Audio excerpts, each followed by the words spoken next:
Brian Smith here, and welcome to the Dream Path Podcast, where I try to get inside the heads of talented creatives from all over the world. My goal is to demystify and humanize the creative process and make it accessible to everyone. Now let's jump in.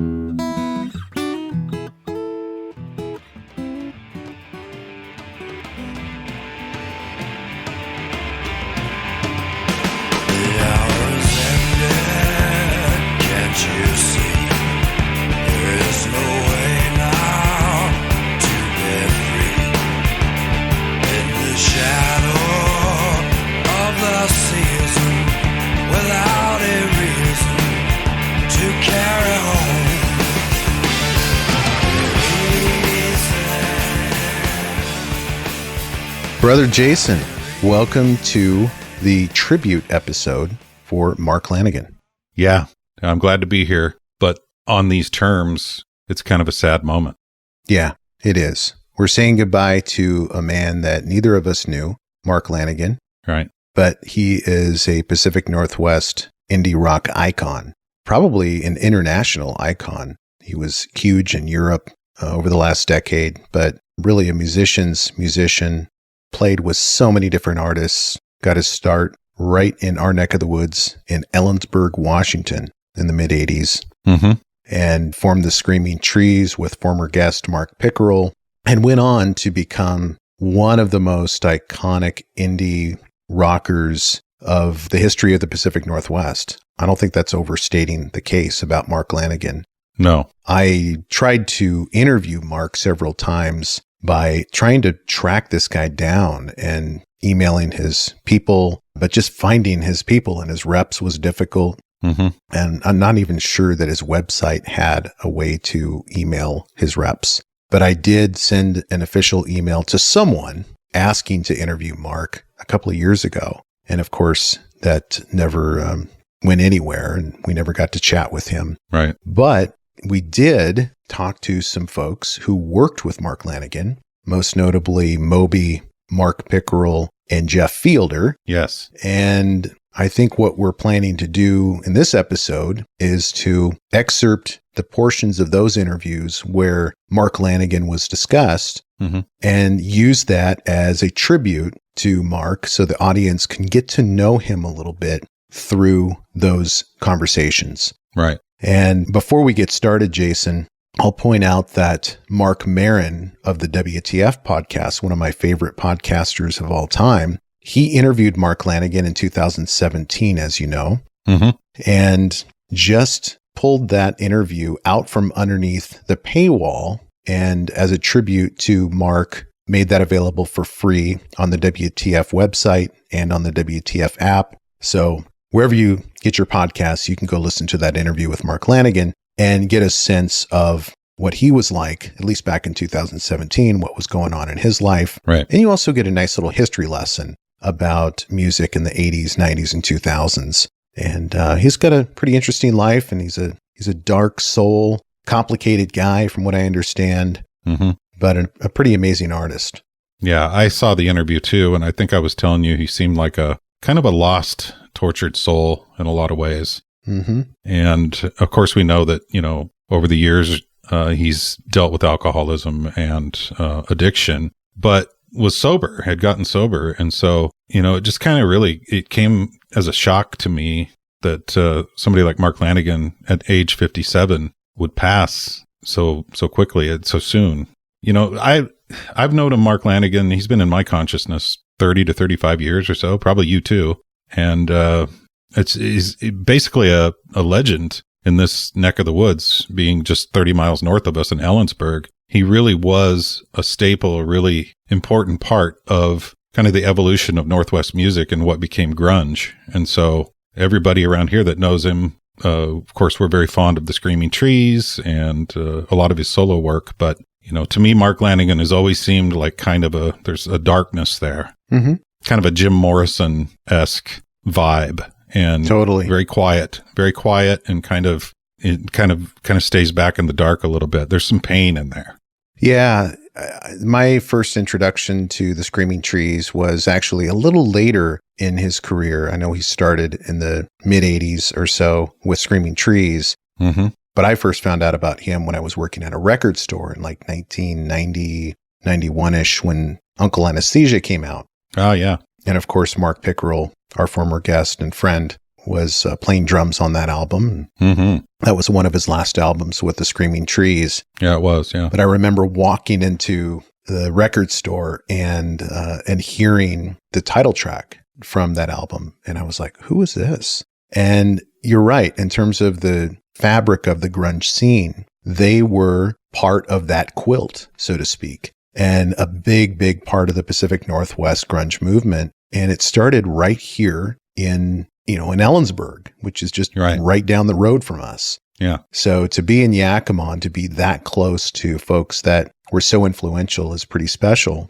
Mm-hmm. Mark Lanegan was reintroduced to me much later in life when I watched Anthony Bourdain's No Reservations or one of his travel shows. Yeah. And Mark, of course, wrote and performed the intro music for that show. I took a walk through this beautiful world. Felt the cool rain on my shoulder. Found something good in this beautiful world. I felt the rain getting colder.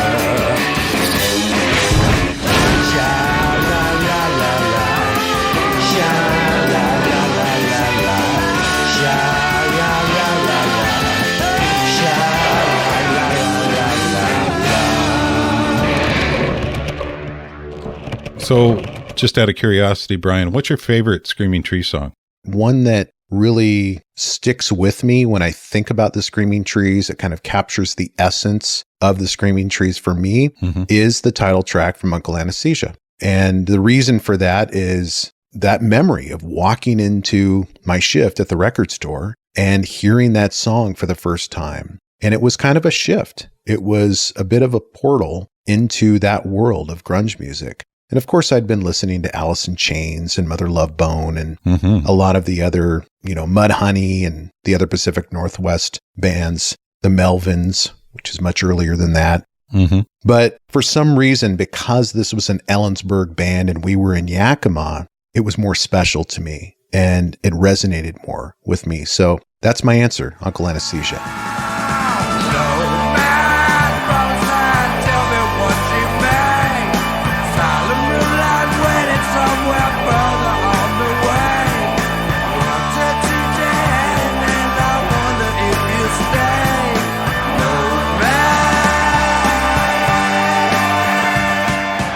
How about you, Jason? Do you have a favorite Screaming Trees track?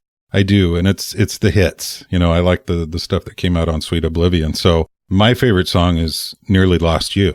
That's a great song.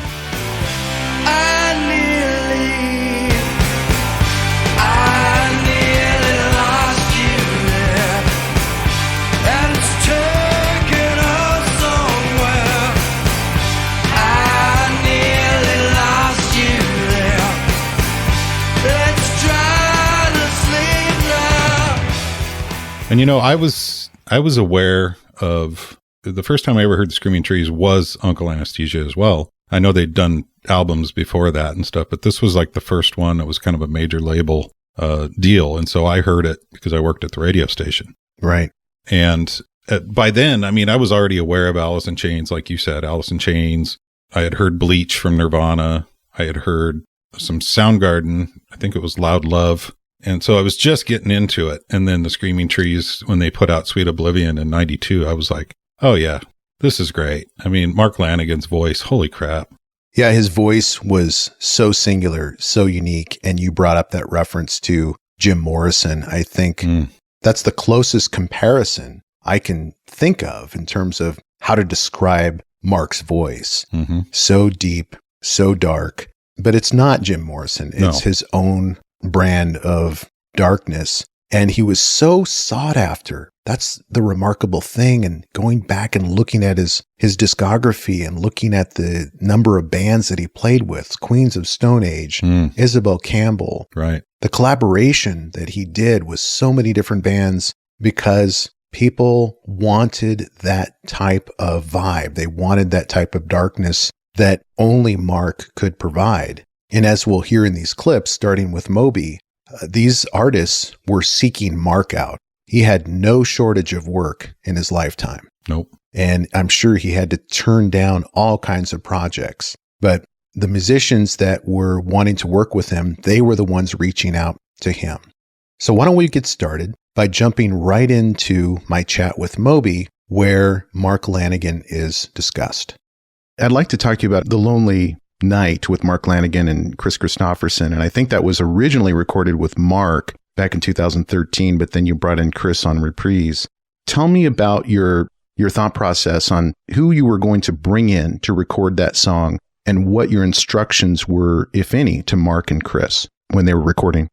So I had known Mark, not known him personally, but I'd known of him when he was on SST with the Screaming Trees. And then his voice, I mean, I'm stating the obvious for anyone who's ever heard Mark Lanegan sing. It's like he just has that voice, like it's not just a 1 in a million voice, it's a 1 in a billion voice.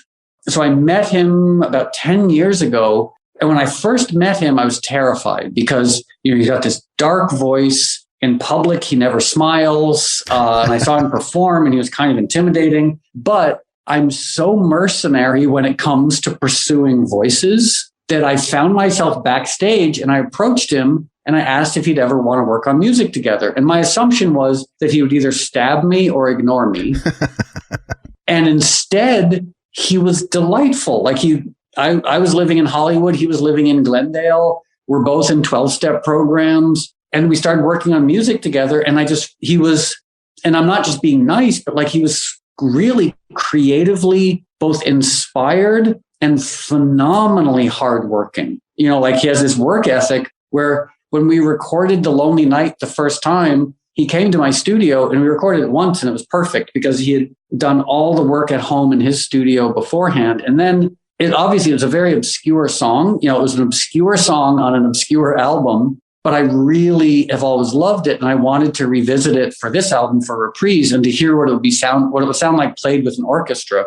And I wanted another voice of experience on it because as time has passed, I've really lost interest in anodyne voices or overly professional voices or even really young voices. I want voices that reflect the human condition, that reflect an individual's experience. And so Kris Kristofferson was I just immediately thought, like, who has a voice of experience? And I thought of Kris Kristofferson and I reached out to him, assuming he would say no. And 30 seconds after emailing him, he basically wrote back and said, yeah, it sounds great. I'd love to do it. With a graveyard stare, and one leaf clover, just the one leaf clover.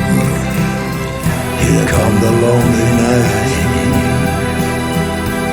I can't escape my mind. Both of those voices are definitely voices of experience and the type of experience that you project on them, whether this is true or not. But it's like both voices have seen some shit in their life. I mean, they have seen some things and been through a lot. I know Mark struggled with addiction early in his career and came through the other side, thank goodness. And I'm not sure about Kris's history, but both of those voices just, it's so raw. It reminded me a little bit of Johnny Cash's last album, produced by Rick Rubin, I believe. Oh, yeah. I mean, well, the reference, absolutely, Johnny Cash's version of Hurt is definitely, as far as a benchmark of a voice of experience representing the human condition through a song, like Johnny Cash's Hurt is sort of like the ne plus ultra of that.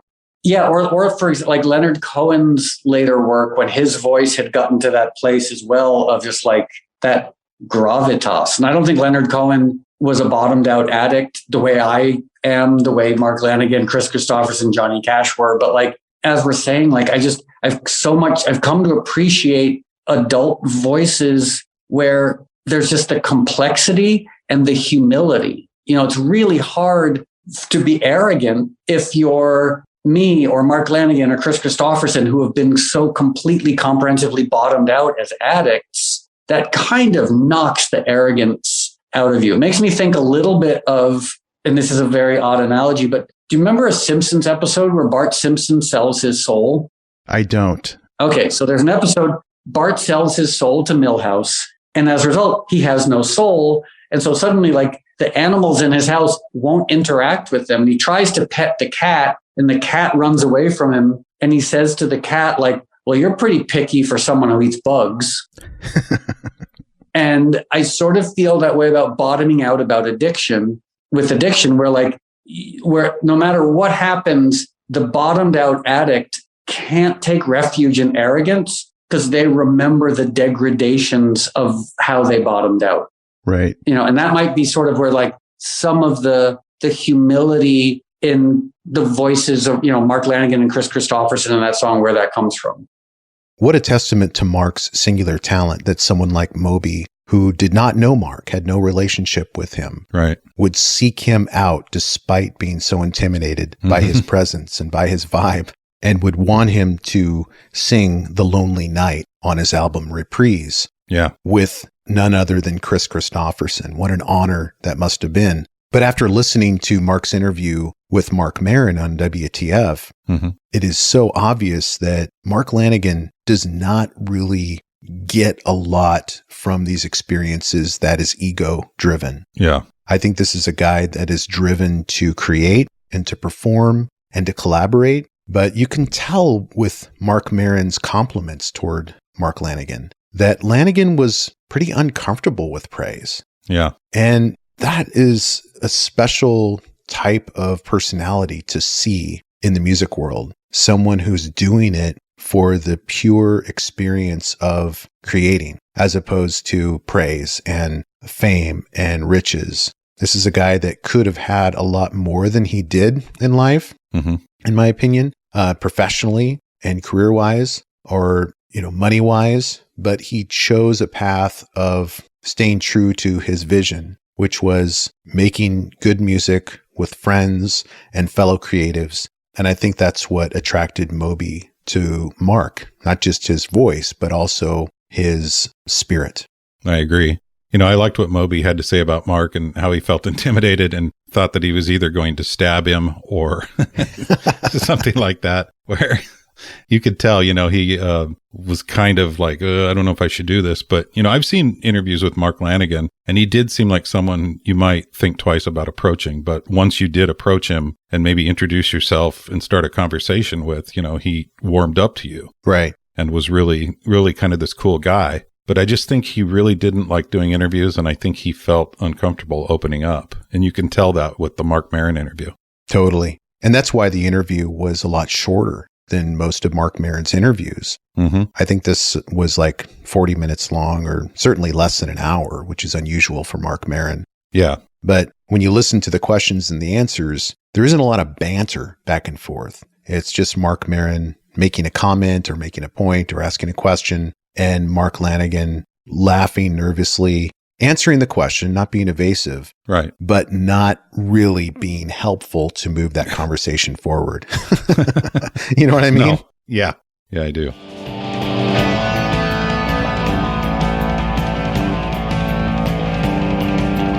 Count the miles before they pass you by. Shadow of the sun has crossed the sky. Till you're hit with everything you find.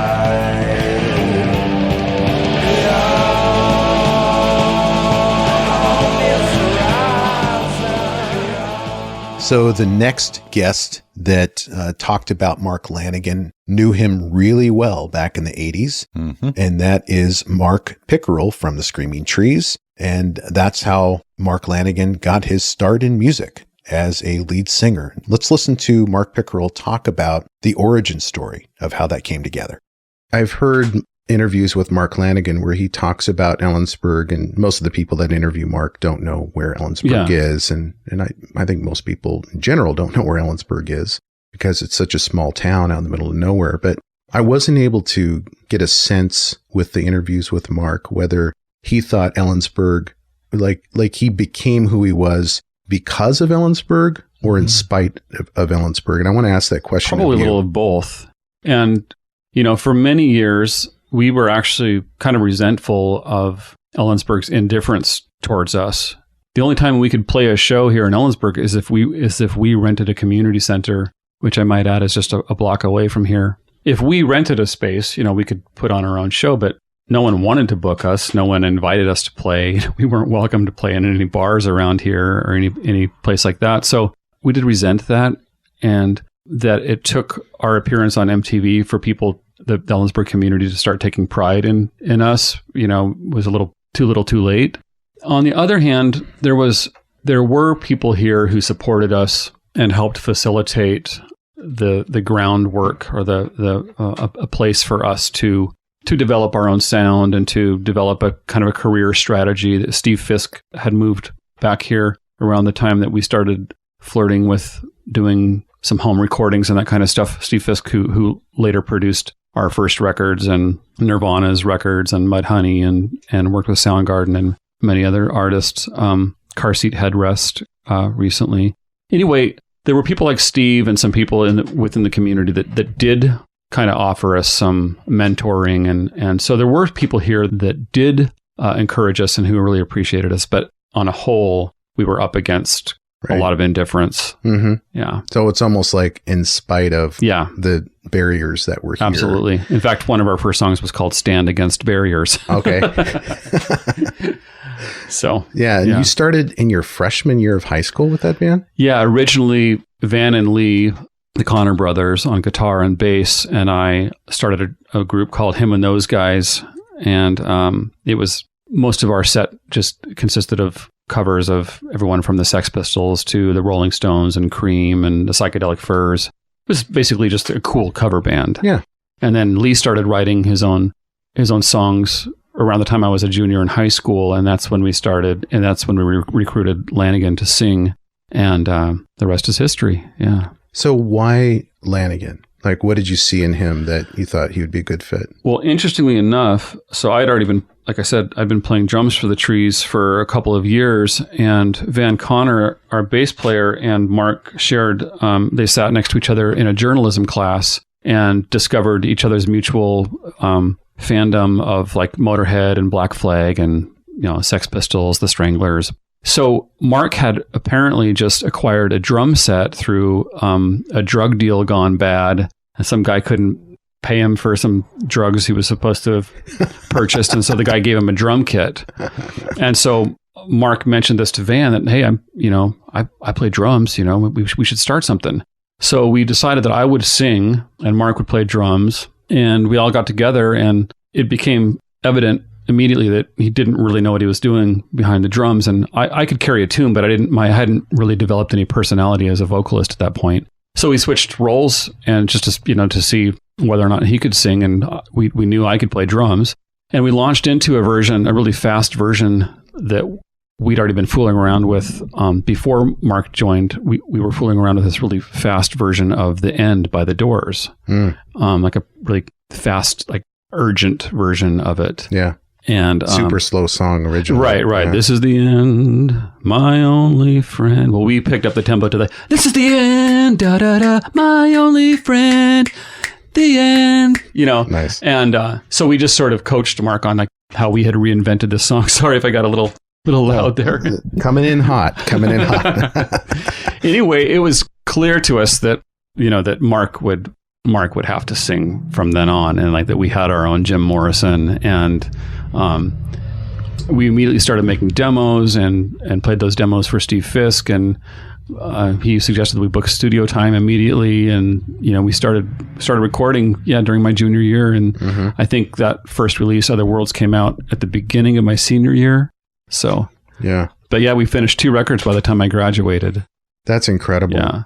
Yeah. And what an organic way for a band to come together, where you think it's going to be a certain way, and this person's going to be playing drums, the other person's going to be on vocals, and then you just find, you're like, you know what, that's not, let's tweak it a little bit. Right, because originally Van, our bass player, had originally been the singer. But just that particular day, the planets lined up, and that was the first day of the Screaming Trees. Yeah. Mm-hmm.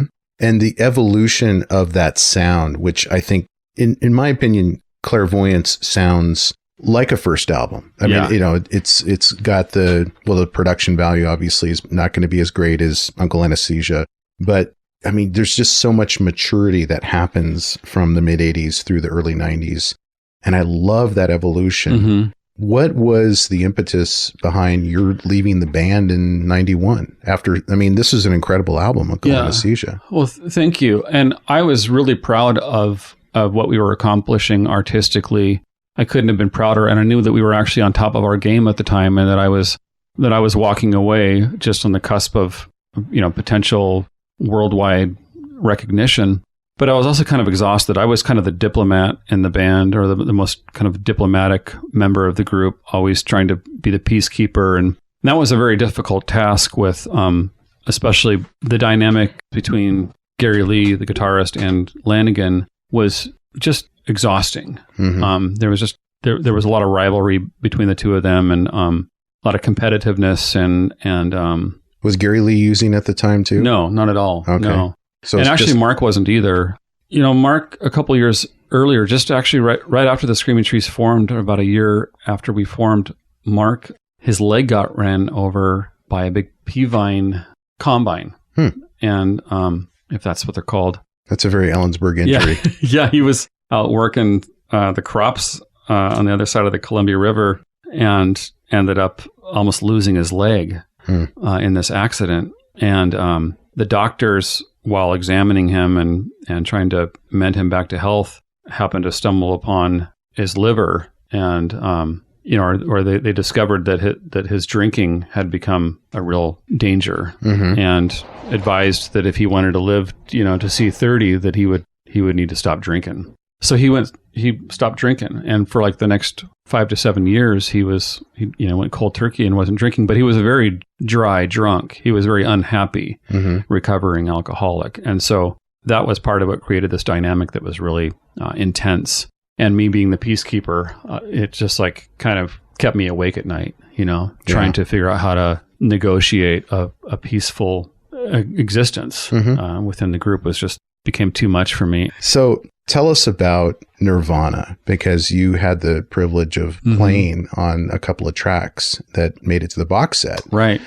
What happened there? How did that come about? Yeah. So I believe Mark especially became pretty close with Kurt, and Kurt was a huge Screaming Trees fan. And at some point, they both stumbled upon their mutual admiration of and fascination with Leadbelly, the iconic folk blues. Huddy Ledbetter, is it? Yeah. And I think they decided that wouldn't it be cool to just record a bunch of Leadbelly songs? And Mark knew I was a Leadbelly fan, and so he asked me if I would want to, participate in this little side project that we, for at least for a brief period of time, we were referring to as the Jury. Anyway, I saw Kurt and Chris from Nirvana and Lanegan and I from the Trees. We approached Sub Pop and asked them if they would want to put out an EP, a 5-song EP or something like that, just to get started. And of course, they jumped at the chance. 2 of their favorite Sub Pop artists collaborating. We rehearsed a couple times and booked a session with Jack and Dino, who we'd all worked with previously. And just did our best to try and reinvent or repurpose these Leadbelly songs. That one of which, Where Did You Sleep Last Night? 6 months or maybe a year or 2 later, Kurt re-recorded with Nirvana on the MTV Unplugged session, and so that brought a lot of attention to the original recording that actually ended up on Lanegan's first solo record, because we scrapped the project for a while. We shelved it, but Mark asked Kurt and Chris if we could use his version of Where Did You Sleep Last Night on his first solo record, since we weren't going to release anything under the name The Jury.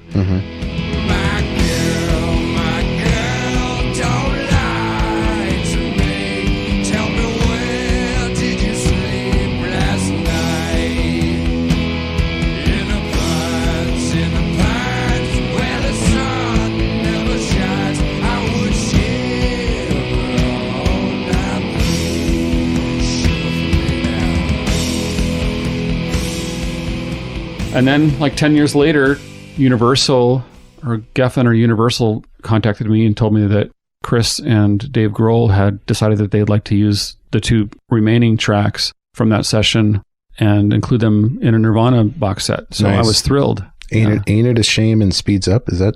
It's called Ain't It a Shame and Grey Goose. Oh, Grey Goose. Yeah, Okay. yeah.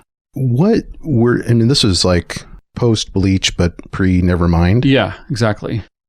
What were you thinking at the time when you were working on the project? Were you, going back to the beginning of our conversation, I don't know if I was recording when we were talking about it, but we were talking about being in the moment, flow, and I'd like to ask you what it was like to work with Nirvana post Bleach, but pre Nevermind.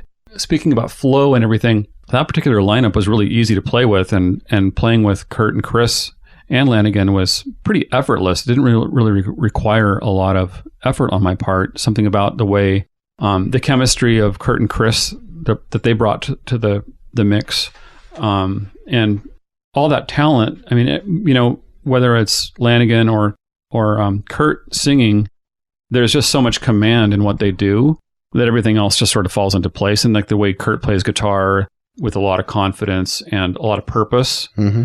He's a very efficient guitar player. So he plays exactly what he needs to get a point across or to get a melody across. And for a drummer, that's a real blessing. You don't have to work nearly as hard when everyone else knows what they're doing. And, Mm-hmm.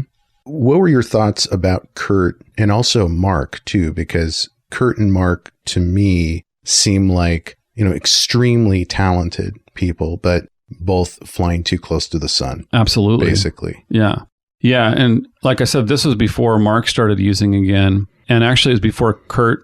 It was certainly, when I was playing with him, it was certainly before I was aware of any drug use, at least on that level or to that degree. So I wasn't really concerned about it. One thing I can remember distinctly about that session, it was funny to me because Mark had always taken such an aggressive role in the Screaming Trees artistically and in every other way, every other aspect. But in that setting, he was kind of a wallflower, and Kurt was also not very assertive throughout the session because I think there was so much mutual admiration for each other's talents that they both sort of continually offered each other, the opportunity to sing a song or right. to bring their personality to it or whatever. So it was kind of funny. I've described it oftentimes as sort of like watching two wallflowers at, on opposite ends of the dance floor, kind of sizing each other up and figuring out who's going to make the first move. And, both members of the Mutual Admiration Society. Yeah. So it was interesting for me to see Mark in a different role for the first time in my life, and probably really the only time I've ever seen him kind of take a back seat to someone else's talents. But yeah, I was really sad when I saw both of them head down that path. And it was actually one of the things that led me to start writing my own music, was that as a drummer, it became more and more evident to me that I was always going to be in this submissive role artistically and professionally. And that if I ever wanted to really maintain any kind of stability with my career, I would have to start writing and singing. And so it really came not so much out of a desire to express myself, but really as out of a desire to enjoy some stability. Mm-hmm. My takeaway from this chat with Mark Pickerel about Lanegan was that Lanegan was a complicated guy. Mm-hmm. And we've heard that from multiple people, that he was full of contradictions and was complicated. And I think those are just words to describe somebody who is not really definable and maybe is not easily knowable because there's so much darkness there. I think a lot of that darkness comes from the addiction that he struggled with for many years. Absolutely. Well, basically his entire life. I mean, he For real. struggled with heroin addiction and alcohol, and he was clean and sober for quite a number of years. And at the time of the interview with Mark Maron, was clean and sober. Yep. But he was working the program. He was probably still taking it day by day, as a lot of addicts do. One day at a time. Yeah, and who knows what kind of damage was done as a result of those years of addiction and how that led to his death at age 57. We really don't know Nope. how he died, why he died. We do know that he had COVID-19 and almost died of COVID last year. Yeah. Or the year before, and then wrote a memoir about it called Devil in a Coma. Yeah. He has a previous memoir called Sing Backwards and Weep from 2020. Right. I need to read those books. I am fascinated now by this character. I'm going to check those books out from the library and see if I can read them this summer. But what a special guy, and how cool is it that we got to talk to folks that really knew Mark well and were able to share stories about him that gives us a peek into who Mark Lanegan was. Yeah. Yeah. And Mark Pickerel, I mean, when we did the interview, you know, you have Mark Pickerel and his Praying Hands, right? That was one of the bands he was in. Right. Where he fronts the band. He plays guitar and he sings. But going back to the Screaming Trees, Mark Pickerel was a beast on those fucking drums, man. Totally. I mean, the early Tree stuff up to Uncle Anesthesia is so raw and sometimes, you know, pretty trippy stuff.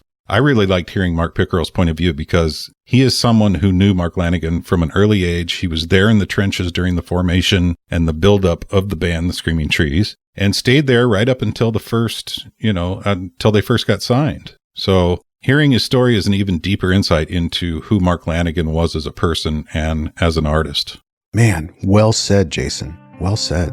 It's true. I've given to you, Jane, a torn and tattered love.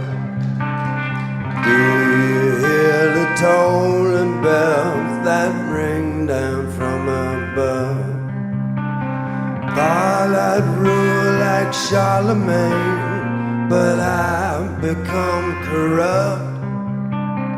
Now I crawl the promenade to fill my empty. So the last guest that we're going to feature is Jeff Fielder. And this one is really special to me because Jeff actually toured with Mark Lanegan, I think, for 12 years. Right. Yeah. So he was his touring guitarist and was traveling the globe with this guy for years and years. And the tributes that I've seen from Jeff Fielder on Facebook and social media about Mark and the photos that he's shared and the stories that he's shared, you can tell that this loss really hit Jeff in a big way. Yeah. You know, Jeff, I kind of regret not going in a little deeper in hindsight on his relationship with Mark Lanegan and exploring that more. But of course, hindsight is 20/20, and I didn't know at the time that Lanegan's time on this earth would be so short. But let's listen to that chat. And that's when I met Stone and Mike, you know, and Stone in particular, me and him like just hit it off. I don't know what it was, but like we'd work together now. You know, there's all, and that all stems from that particular thing, that Pike Place Market thing. And then Lanegan, that's a whole other long story, but it's a totally roundabout thing. It has nothing to do with Seattle. It comes out of meeting Isabel Campbell, and she's from Scotland. And I met her first through another guy. And then that, you know, I could tell you all about that too, but maybe we should get there. But you know what I mean? So that was a different avenue, you know? Yeah, right.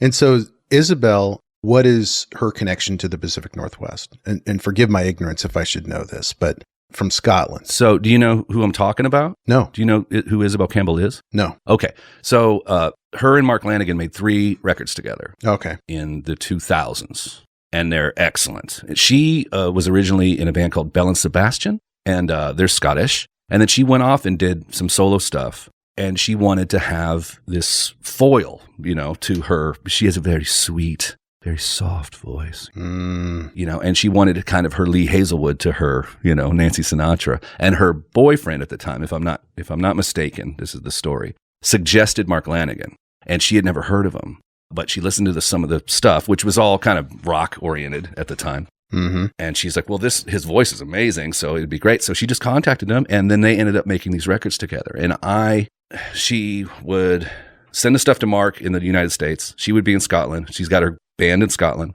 and then they would just do the thing remotely. He would send back the tracks, right? And so eventually she wanted to meet some American musicians and just be kind of more, she would just like that whole Americana vibe, you know? And after the second record leading into the third record, she had gone to Memphis to this thing called the Folk Alliance, which is a music conference where people play and sort of take over hotels, whatever. And she went to that to meet people, and she ended up meeting Calexico and Victoria Williams, which was really cool. This kind of Tucson, Arizona kind of section of people, you know, kind of musicians from there. Nico Case is out there and all that stuff. And she ended up meeting my friend Phil Hurley, who was out there playing with his band, and he's a wicked guitar player. So she was looking for a guitar player, and she's like, "Hey, would you be keen to playing with me? I love it. I'll play in a band with Mark Lanigan. Maybe you would like to play our guitarist for the American leg of the tour." Well done. And he He didn't want to do it. He didn't want to do it. And we were friends, so he just gave her my phone number. What? And that was it. And then he told me, and I was fully aware I had the first record, which I was just like, no way. And at this point in my life and career, I was just over it. It was not going well. And I'd just been plugging away forever and not getting anywhere. And I was just kind of lost. And so it was pretty good timing. And so a month and a half later, she called me from Scotland, and it sounded, you know what I mean? It was so weird. And we just talked, and she flew to America, and I met her in Tucson, Arizona, and we did a recording with Calexico. And it was wild because that was the first time I'd really done anything sort of, outside of my own circles, as far as that. Mm-hmm. And then one thing led to another, and we made the third record together with Mark, and that's when we met. That's when I met Lanigan for the first time. Was in LA recording the record that became Hawk, which was the third of the three Mark Lanigan, Isabel Campbell records. And I had kind of quite a bit to do with that, actually, as far as like kind of arrangements and, nice, all of that business. And then I ended up in the touring band, blah, blah, blah. I got to know Mark, and he invited me to join him. And there you go. Well, that's an interesting word, foil, because Mark, his style and what he brings to a performance is so singular, so unique. I interviewed Moby a couple of months ago. Right, yeah. About his new album, Reprise, and Mark performs with Chris Christopherson on one of their tracks. Mm-hmm. And I forget the name of the track, but it is like so gravelly and so dark. Yeah, that's some serious weight right there. Yeah. It is. It's just really heavy. So in terms of touring with Lanigan, mm-hmm. tell us what that looks like, because I don't know a lot about touring musicians in terms of the business relationship that is formed there. Mm-hmm. Mark, I think, would set, certain parameters, and then I would deal with the management people. I never talked to Mark directly about that kind of thing. Yeah. Until later, I did ask him for a raise at one point. And he didn't even know what I was talking about. But it worked out in my favor. But never hurts to ask, right? But no, you just kind of work it out. I mean, it's a very blue collar, I consider a touring musician to be very a blue collar situation, meaning that it's like, it's not real cushy, like you think it might be like real, what do you call it? Like glamorous and all that stuff, and it's got its moments, don't get me wrong, but most of the time, man, it's like, you're down in the trenches, man, especially with old Lanny, those were like, they were hardcore, And you're not staying at the Four Seasons typically.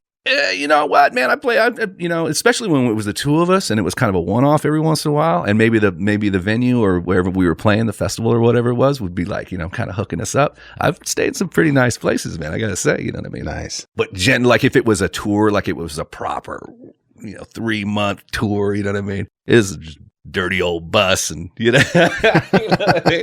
They would kind of throw us a bone, like 6 weeks in, we get like our own room somewhere, you know what I mean? That's kind of like okay guys, but I didn't mind that stuff, man. You know what I mean? It's good for, you can't, Mark's going to do it forever, but I don't know if I could do that forever and ever. Mm-hmm. But it was certainly, I wouldn't trade it for the world, man. It was really something, we were, those tours were bad. They weren't for the faint of heart. You know what I mean? Mm-hmm. It really, makes a grown up out of you. Jason, out of all of the work with the Screaming Trees, his solo work, Queens of Stone Age, Mad Season with Lane Staley, out of all of that work, the song that resonates with me the most, I think, is that duet with Isabel Campbell called Time of the Season. Jimmy calls with ties of mine. I know you have your reasons. We all do what we have to do at this time of the season.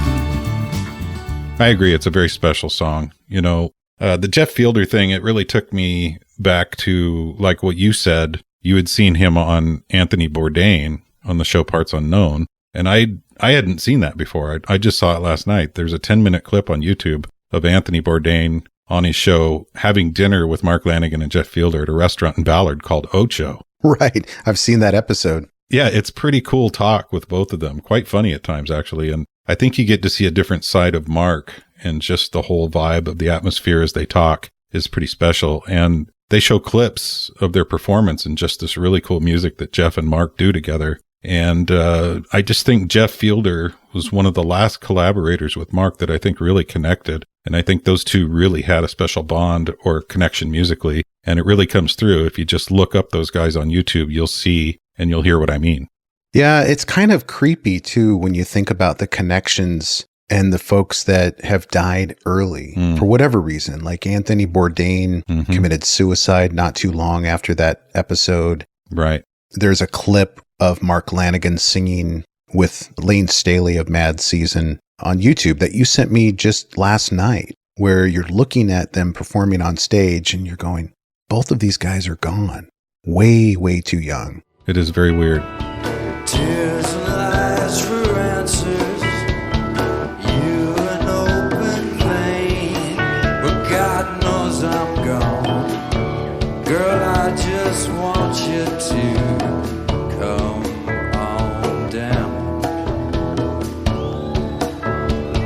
Lord, it's a storm in my head, and of all these sins are mine, and I done wrong. Oh, baby, come on down. But yeah, I agree. I think that when you see stuff like that, when I see Chris Cornell performing, when I see Lane Staley performing, and now Mark Lanegan, when I see him performing, it's really hard to get into your brain and think these guys are no longer here. Mm-hmm. And there's that special time that we all had with these people and really got to enjoy their music. I don't think I took it for granted. I don't. In a way I did, because I kind of feel like when you're in that moment, it's going to last forever, but you realize it's not. And so when these people pass, I look at it as I got to be there. I got to be in that moment. I got to appreciate these people's music, their artistry. And I'm just glad I was a part of it, because nothing lasts forever. No, so true, Jason. Someone in a Facebook group that I think you and I are both in, it's a Pacific Northwest music group. Yeah. Someone from that group posted a picture of Eddie Vedder on stage at Benaroya Hall in Seattle last night and described what Eddie said on stage about Mark Lanegan and the loss, and said he was just really shaken up by it, right, and doesn't do well with those types of losses in the music community. This is an important moment in music history where we're losing folks like Mark Lanegan, who are arguably irreplaceable. They're talents that we're not going to see ever again. And that's what makes them so special when they're alive. And that's what makes their loss so devastating when they leave this earth. Absolutely. And not to make any jokes at all, but Eddie Vedder is basically he's kind of the last of that group of that talent that was in Seattle at that time. He's the last guy standing, honestly. And so I hope we can keep him around for a long time. He probably has a million stories he could tell. And what an interview that would be, just to hear, his experiences. Yeah. And so I hope we can have Eddie Vedder for a long time. Yeah, it'd be nice to talk to him as well. Totally. And capture some of those stories for eternity. Yes. Like you say, we don't want to make jokes, but somebody needs to put Eddie Vedder in a protective bubble at this point. We're losing way too many greats in the Pacific Northwest. And like you said, we want to keep Eddie around for as long as possible. Yes, we do. So Jason, I want to thank you for taking the time to go through these interviews and put this together. I think it's a special episode and a nice tribute to Mark Lanegan. But I also want to thank the guests that shared their stories about Mark, and their generosity in sharing their stories with us and our listeners allowed us to put together this tribute. So thank you for that. Absolutely. Thank you so much. I'm just glad we got to hear the stories. Me too. They're pretty special. All right, brother. Until next time. Yep. We'll talk again soon. You have a great weekend, Brian. You as well, my friend.